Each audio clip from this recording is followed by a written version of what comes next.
Two anglers, same dock, same little tub of worms out of the same gas station cooler. One of them is dropping 9-inch bluegill into a bucket like it is the easiest thing in the world. The other one is catching fish the size of a credit card and starting to wonder what is wrong with him. I have watched some version of that scene play out on public water for years, and the man getting beat almost always says the same thing out loud. They must want something different today. Here is the part nobody ever says back to him. Most of the time, both of those anglers had the right bait in their hands the entire morning. Bluegill is the fish that taught most of us how to fish. A cane pole or a cheap spinning rod, a red and white bobber, and a coffee can of worms dug out of somebody's garden the night before. And because it taught us when we were 7 years old, we quietly filed it away as a beginner's fish. We stopped thinking about it.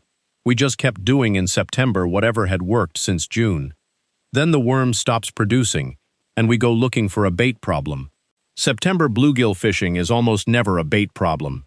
It is a transition problem wearing a bait problem's clothes. Somewhere in the next 20 minutes, I am going to show you the one September mistake that can make a worm, a cricket, and a $5 artificial all look wrong at the exact same time. Same lake, same hour, same fish. It has nothing to do with what is tied on. And once you can see it, you can test for it in about 15 minutes with tackle that is already in your box. So let's start by killing a habit, the calendar habit. September is not a fishing condition. It is a square on a wall.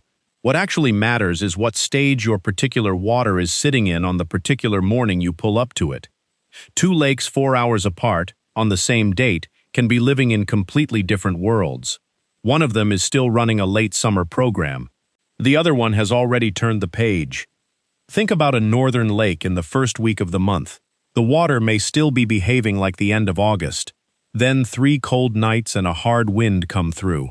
And by the second week, the whole thing has reorganized itself. Now picture a southern pond on the 20th of September. Texas wildlife biologists note that bluegill down there keep spawning right up until the water cools in the fall. That water is still summer in every way that matters to a fish. Then add depth. A deep reservoir has layers that sat there all summer, and they eventually mix and reshuffle once the surface cools.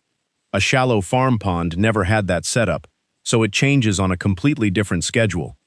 So what does any of that mean for a guy standing on the bank with a container of night crawlers? It means the honest first question of a September trip is not which bait, it is what stage is this water in today.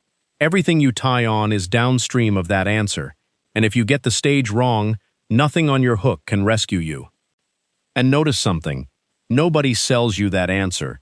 It cannot be patented, poured into a bottle, or offered in 3 colors, which is exactly why it stays invisible. The knowledge that costs nothing is the knowledge nobody has a reason to advertise. Here is what that stage question looks like once you are actually on the water. Instead of 15 baits, I want you thinking about 3 feeding situations that all exist in September, often on the same lake, on the same day.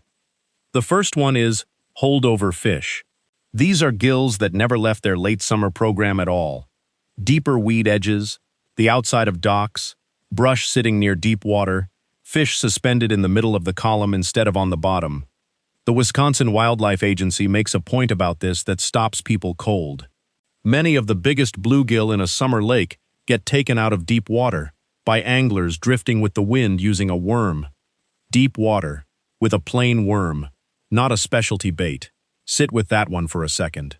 The second situation is transition fish, and honestly, this is the group most of us are missing in September. Iowa's Natural Resources Department describes big bluegill leaving their summer haunts around late September and setting up in mid-depth places, often near where they spawned earlier in the year. They call out shoreline points that run way out into the lake and then drop off sharply. They call out an underwater ridge or a saddle in 8 to 10 feet of water, and they note that flooded timber, brush, or rock on those spots makes them hold fish far better. They mention one more thing I think about every fall: schools of similar-sized fish sliding onto flats around 10 to 12 feet to eat, then dropping back out. Read that line again in your head. Schools of similar-sized fish. That detail is going to come back later, and when it does, it is going to change how you pick a spot for the rest of your life. The third situation is shallow opportunity fish. Living weeds, shade, wood, and bugs falling off the bank on a warm afternoon. Missouri's Conservation Department gives the most honest fall advice on any state website. Fish the same places you were fishing in late summer, and also check shallower water around weed beds, brush, and other cover. And also, not instead of. So here is the correction to the thing everybody repeats every autumn. September is not a migration from deep to shallow. September is your options getting wider, and most of us are only fishing one of the three. I built a free written guide around exactly this: the stage checklist, the 3-zone map, the depth ladder, the bait matrix, and the full 15-minute test, all on paper you can fold into a back pocket. No email, no sign-up. The link is in the description, so grab it before your next trip. Which brings me to the most expensive mistake in pan fishing, and I mean expensive literally. This is the one that empties wallets. Picture it. A man starts with a worm. Nothing. Switches to a cricket. Nothing. Ties on a little jig, then a spinner, then a waxworm. 5 baits, 40 minutes, and every single one of them ran through the same 3 feet of water. He packs up and tells everybody, nothing worked today. Meanwhile, the school he was hunting sat at 7 feet, and not one of those baits ever got there. I have watched a lot of people quit on a perfectly good spot that way. Not because they were bad anglers, because they were changing the wrong variable. So let's turn that into a rule. Before you change what is on the hook, move what is already on the hook through 3 levels of water. Upper third of the column, middle, then just above whatever the bottom or the cover is. Same bait, same rig, 3 depths. If you get any response at all, a tap, a follow, a nibble, 1 small fish, then depth was your answer, and your bait was innocent the whole time. I call that the depth ladder, and I want you climbing it in small steps, because most anglers make one giant jump and call it a test. They go from 2 feet straight to 8, and learn nothing about the 6 feet in between. If you are fishing afloat, slide it in increments you can feel. A foot at a time shallow, 2 feet at a time deeper. Now think about what climbing that ladder costs you. Nothing. You already own the float. You already own the bait. You are simply paying attention to a variable that has no price tag on it, which is the whole reason nobody teaches it. There is no shelf space for a decision. All right. Now let's talk about why the name of your bait matters far less than you have been led to believe. A bluegill's mouth is small, not small for a bass, small in an absolute sense, and it stays small even when the fish gets heavy. That single piece of anatomy drives almost everything about how they eat. The Wisconsin agency puts it about as plainly as it can be put. Bluegill suck their prey in rather than striking at it, which is exactly why a float helps you see a bite you would never have felt. Think about what that means physically. A bass can run something down and swallow it in one violent motion.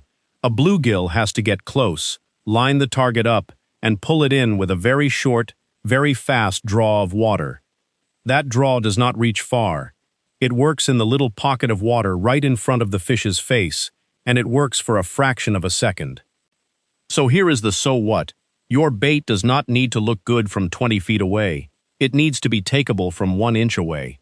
And that changes what you should be measuring. Stop thinking about bait size. Start thinking about edible package size. Here is the difference. You thread a 2-inch piece of nightcrawler on a hook and think, that is a small bait, but if 1.5 inches of it is hanging past the bend, then the thing the fish is pulling on is the free end, and your hook point is nowhere near the action. You feel taps, you set, nothing, and you blame the fish for being finicky. Texas wildlife biologists note that as much as half of a bluegill's diet can be midge larvae. Midge larvae. If you have never actually looked at one, they are about the thickness of a pencil lead and roughly the length of a grain of rice. That is the animal your fish spends half its life eating, and we hand it a piece of worm the size of a French fry and act shocked when we get robbed. So on your next trip, do this. Cut your crawler into short segments instead of threading a bundle on for scent. Put the hook point in the meat. Make sure the trailing tail is short enough that a bite turns into a hookup. You will use less bait. You will buy less bait. Which again is precisely why this correction has never appeared in an advertisement you have ever seen. Now here is the piece almost nobody talks about, and it is the one that separates two people standing on the same dock. Two anglers, both fishing a waxworm. One is catching, one is not. Same bait, same depth, same water. The difference is what the bait is doing on the way down. A split shot, a jig weight, a line diameter, a float size. Those four little choices decide whether your bait falls like a bug that just got knocked off a weed stalk or falls like a rock with a hook in it. There are basically three fall behaviors, and each one solves a different problem. The slow fall. This is your answer when fish are suspended and inspecting. A light jig, a light plastic, a waxworm with almost no weight on it. The bait hangs and drifts and gives a fish room to make a decision. The controlled suspension. This is a float doing real work. Your bait sits at a chosen level, right at the edge of the weed or the brush, and it stays there instead of sailing past the fish. And the quick drop. This one is for when small fish are stacked above the school you actually want.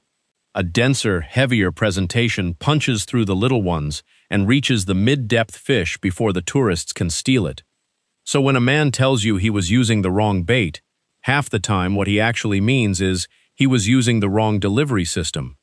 And that is a repair you make with a split shot that costs less than a penny. Which brings me to the tackle question. And I only get one honest complaint about the tackle industry in this entire video, so I am going to spend it right here. Walk down the panfish aisle in September, and you will find dozens of very small answers to a question you have not diagnosed yet.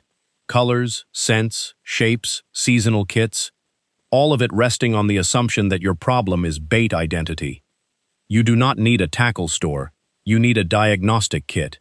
Here is what mine looks like in September, and the whole thing lands somewhere around $15 or $20. Worms, garden worms, red worms, a piece of nightcrawler. The Wisconsin agency still calls plain garden worms the favorite bluegill bait, and there is no shame at all in a bait that has been quietly beating people for 100 years. Something smaller and tougher, waxworms or mealworms, for when a front has just gone through and you need a subtle package that stays on the hook. One small jig or microplastic, that is your search tool and your depth control. It is not a magic bullet, and it was never meant to be. And then the part everybody skips, a couple of small floats and an assortment of split shot. That is your fall rate and your depth ladder living in one little box. Crickets are worth adding if your local conditions support them. And before you collect anything natural, check your state and local regulations, because bait collection and bait transport rules are real, and they vary a lot from place to place. Now let me give you a way to actually use that kit without turning your whole day into guesswork. Artificial finds. Live bait verifies. Hybrid closes. That is the entire system, and it works because each of those is a different tool, not a different opinion. The artificial is for covering water. A little jig or a microplastic lets you fan out, hit 3 depths, and find where something lives. You are not trying to catch the fish of the day yet. You are gathering information. The moment you get a signal, a follow, a bump, a nibble you did not connect on, or one small fish, you switch to live bait to verify whether there is a real school under you, or whether that was one wandering fish passing through. Then the hybrid closes it. A tiny jig tipped with a piece of bait gives you profile, depth control, and scent in one presentation. Find, verify, close. It is simple enough to remember at 6 in the morning, which is more than I can say for most fishing advice. Okay, now the part I have been building toward, because it is the honest flip on the biggest myth in panfishing. The myth goes like this: if you want bigger bluegill, use a bigger bait. And it feels right, doesn't it? It works for bass. It works for pike. So we drag it over onto a fish it does not fit. Here is the trouble. A big bluegill is still a bluegill. It still has a small mouth, and it still eats small things. Mississippi State's Extension Service points out that as bluegill grow, the menu widens to include insects, snails, crawfish, and small fish. But widening a menu is not the same thing as needing a bigger bite. So if bait size is not the filter, then what is? This is where some of the best bluegill science in the country comes in, and it did not come out of a tackle lab. It came out of Michigan lakes, from university researchers who spent years chasing one simple question. Where does a bluegill choose to feed and why there? What they found was that small bluegills stay jammed up in the weeds even when the open water right in front of them offers a far better rate of food. They stay because the weeds are safe. Out in the open, something eats them. Bigger bluegill, the ones past about 4 inches, behave completely differently. They range. They use more of the lake, and they shift as the payoff shifts through the season. And those bigger fish turned out to be strongly selective about the size of what they ate. Not the biggest thing available, the most profitable thing available. So here is the so what, and I want you to actually feel this one. When you are standing in the shallow weeds catching one small gill after another, you are not having bad luck. You are standing in the nursery. That is the size class that lives there, on purpose, because it is the safest address in the lake. The 9-inch fish is not ignoring your worm. The 9-inch fish is not in that neighborhood. So here is the rule that replaces the myth. Size select your location before you size select your bait. Move to the outside weed edge instead of the inside. Get on the point that runs out and drops. Get on the ridge or the saddle in 8 to 10 feet. Get on the flat where those schools come up to eat. Now remember the detail I told you would come back. Schools of similar-sized fish. That is the whole ball game. Bluegill sort themselves by size, so finding the right school is the entire trick, and the bait is very nearly an afterthought. Which explains something that has always sat a little funny with people who hear it for the first time. The heaviest bluegill ever recorded came out of an old Alabama quarry lake called Katona in the spring of 1950. 4 pounds, 12 ounces.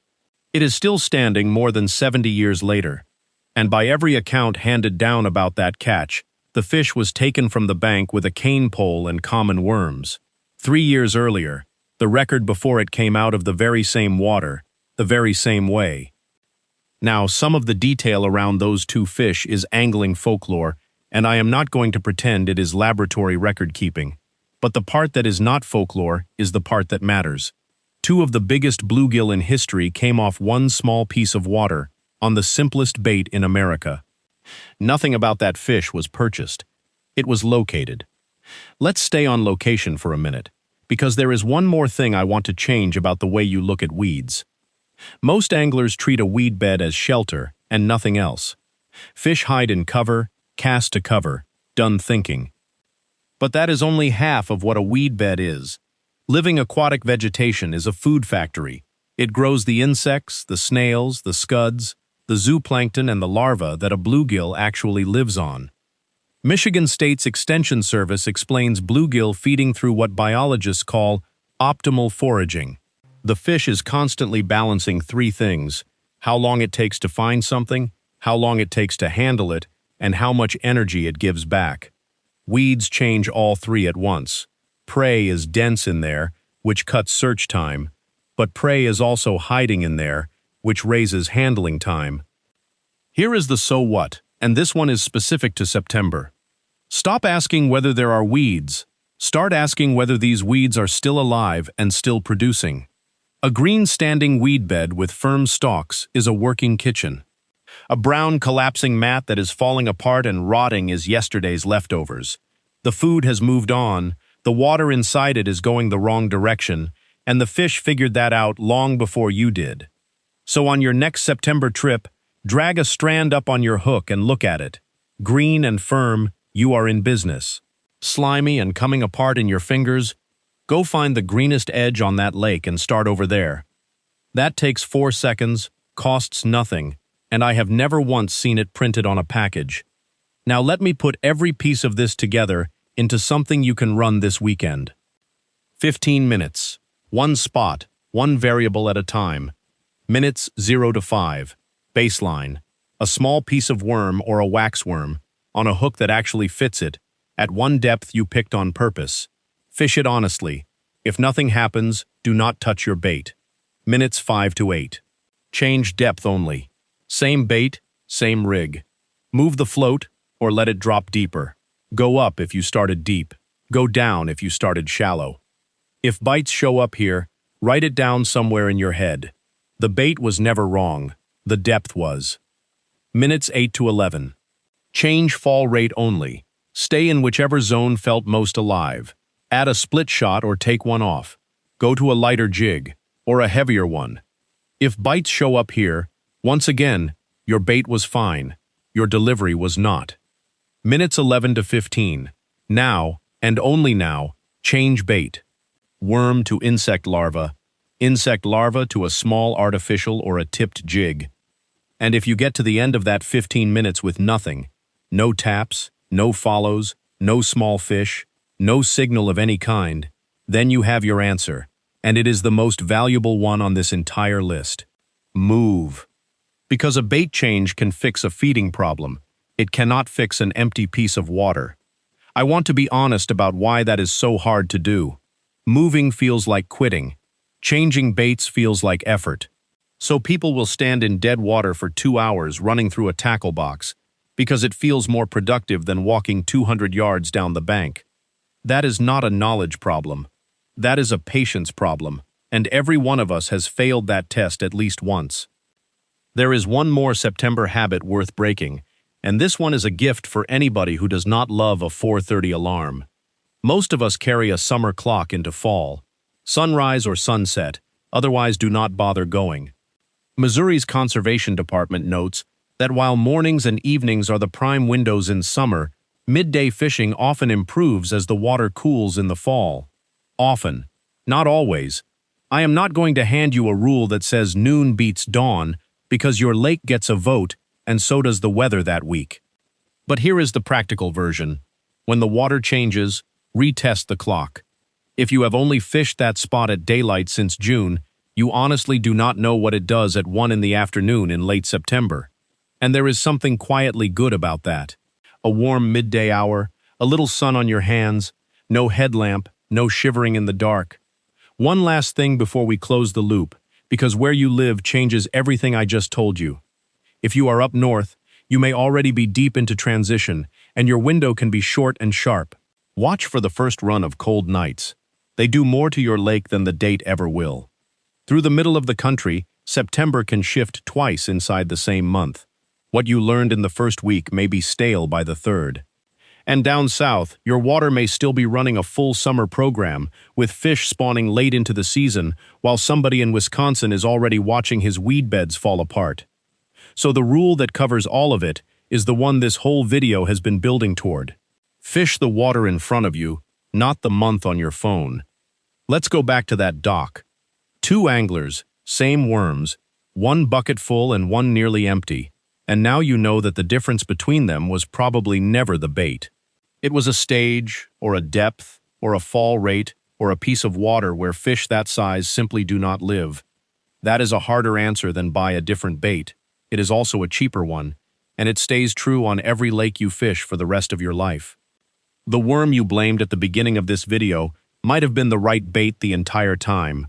The free September guide has the stage checklist, the 3-zone map, the depth ladder, the fall rate decoder, and the 15-minute test laid out so you can put it in a pocket and take it with you. The link is below, and it costs nothing. I take no sponsorships and no affiliate money, so the only thing I am ever going to ask you to spend is attention. And one more time before you go.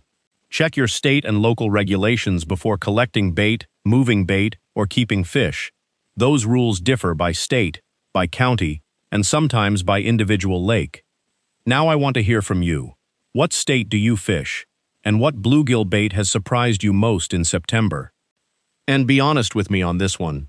Have you ever caught fish after changing depth with the exact same bait you were about to give up on, and then gone out and bought a new bait anyway? Tell me in the comments. I read them.